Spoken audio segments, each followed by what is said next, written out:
All right, so today we are diving deep into something pretty cool, turning those pesky energy bills, the ones, into a potential gold mine. Yeah, an investment opportunity. Exactly. And we're talking blockchain, we're talking sunshine, Okay. a company called HELLES Solar Capital, HELLES Solar Capital. with this project they're calling digital energy. I like it. I like the sound of that already. So what's really cool about this is HELLES, they're thinking big, like globally. Mm-hmm. They're looking at connecting sunny Brazil, right? Tons of solar potential down there, Right. to energy consumers all the way in Germany. Oh, wow, a transatlantic energy bridge. Exactly. I love it. It's very ambitious. So how would something like that even work? So they're using, have you heard of the term energy stablecoins? I have, yes, and I think some of our listeners are probably familiar with stable coins, but maybe not with that term exactly. So essentially, you can think of energy stablecoins kind of like digital deeds, right? So you buy a coin. Okay. You own a tiny little piece of a solar farm down in Brazil. Okay. And as those panels are soaking up the sun, generating electricity, you get paid, just like a dividend. Wow. Yeah. Unlike a traditional stock. Okay, so of dreading my energy bill every month, I could be generating passive income from it. Exactly. Yeah. Yeah, that's wild. And what's really interesting is HELLES is kind of creating this whole financial ecosystem around this. So think transaction fees Okay. for buying and selling energy, commissions from, new solar projects, Okay. potentially even things like credit card processing fees. Wait, credit card fees? That's not something you typically hear about with solar energy. How does that tie in? Yeah, so it's more of a holistic approach, right? Yeah. So imagine banks offering loans Okay. to help you buy into these solar projects, and they're using your projected energy costs almost as a form of collateral.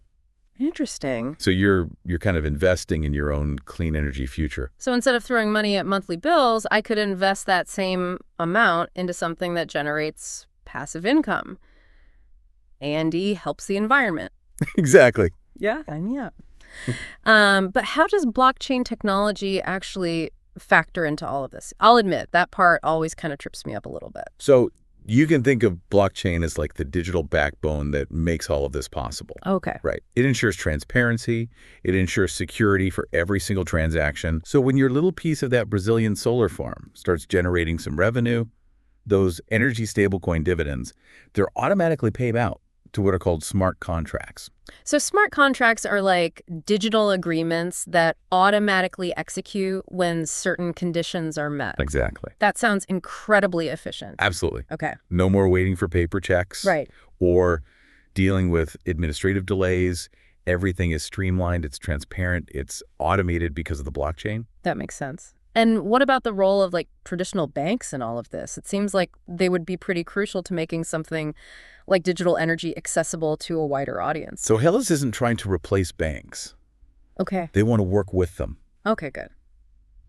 So they're tapping into this idea of open banking. Essentially what that is, it allows for secure data sharing between banks and platforms like digital energy. So it streamlined things like loan applications, investment processes. Okay, so let me see if I've got this straight. Open banking allows HELLES to work with existing financial institutions Yeah. to make it easier for people to actually invest in these solar projects. You got it. And to make it even more seamless, they're exploring things like AI-powered loan processing. So it's all about removing obstacles, That's great. making it as easy as possible for you to participate. This is all starting to sound like a glimpse into the future of clean energy. But let's talk about potential roadblocks for a moment. I mean, nothing is ever completely foolproof, right? What are some of the maybe challenges that digital energy might encounter? You're right, there are always challenges. What are some of the hurdles they might face? Well, I think one of the biggest ones, honestly, is going to be regulation. Okay. Energy markets, financial tech, cryptocurrency. Yeah. They all have different rules Yeah. depending on where you are in the world. Of course. And HELLES is going to have to navigate, a real maze Yeah. to make this work internationally. It's like they're trying to build a global energy network, but each country has a slightly different set of building codes. Exactly. And on top of that, right, technology changes so fast. Right. What seems revolutionary today might be, Right. ancient history tomorrow. Yeah. So HELLES is going to have to be really good at adapting Yeah. and staying ahead of the curve. It makes you wonder, even if the tech is there, will people be ready to kind of embrace it? It's a big ask, I think, to get people to kind of shift their thinking about something as, I don't know, as fundamental as energy. Yeah, no, that's a really important point.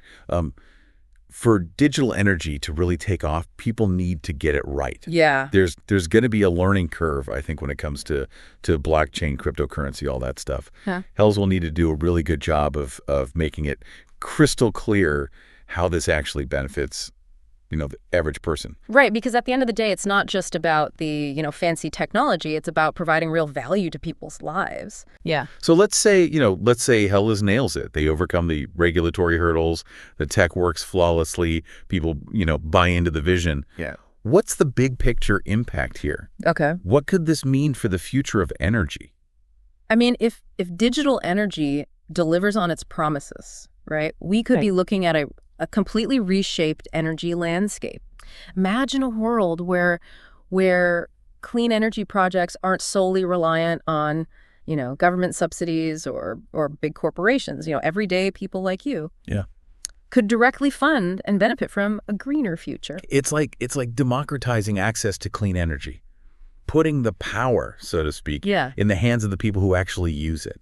Right. It's a powerful idea. It is. And think about the global implications, right? Remember that transatlantic bridge we were talking about? Right. Excess solar energy from Brazil could be powering homes in Germany. Wow. During their winter when sunshine is scarce. And vice versa. Wow. So we're not just talking about individual energy independence. We're talking about like a globally interconnected clean energy network. That's incredible. And what about these energy stable coins? Could those change how we think about energy consumption entirely? Potentially, yeah. I mean, instead of just like paying your energy bill every month, right? Right. Imagine actively participating in an energy marketplace. You could be trading your energy stable coins. You could be investing in different renewable energy projects. You could even use them to offset your carbon footprint potentially. It's like taking something we've always considered like a necessity, a utility, and turning it into a dynamic and potentially profitable part of our lives. Exactly. And that's what makes this, project so fascinating to watch. I mean, who knows, right? Time will tell if digital energy can actually pull all of this off. Right. But they're pushing the boundaries. They're asking the big questions, and that's exciting. Absolutely. They are really swinging for the fences with this one. And even if they only hit a double, it still feels like a win. I agree. For clean energy innovation. 100%. Yeah. Yeah. And their work could inspire other innovators, could attract more investment into the clean energy space, maybe even encourage policymakers to create regulations that actually support these kinds of initiatives. It's like they're laying the groundwork for a future that is powered by the sun, financed by the people, and built on cutting-edge technology. It really does feel like you said, they're kind of pushing the boundaries. It's really fascinating stuff. Yeah, it's exciting, and it really does kind of beg the question. Okay. What role are you going to play in all of this? Ooh, now you're speaking my language. This is where it gets personal. Right. For our listeners. Exactly. Will you be an early adopter? Okay. Will you be out there snatching up those energy stable coins, maybe even potentially, powering your house with Brazilian sunshine? Yeah. Or will you kind of watch from the sidelines and see how it all shakes out? Right. Or maybe this has sparked an idea for somebody listening. There you go. Yeah. Maybe they're inspired to create their own clean energy venture. Yeah. I mean, the point is the future of energy is being written right now, right?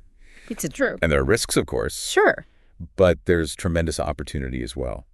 And it's a time of disruption. It's a time of innovation. And dare I say, it's a time of hope. I love that. A future that is powered by the sun, built on cutting-edge technology, and financed by everyday people. I love it. Thanks for taking this deep dive with us. My pleasure.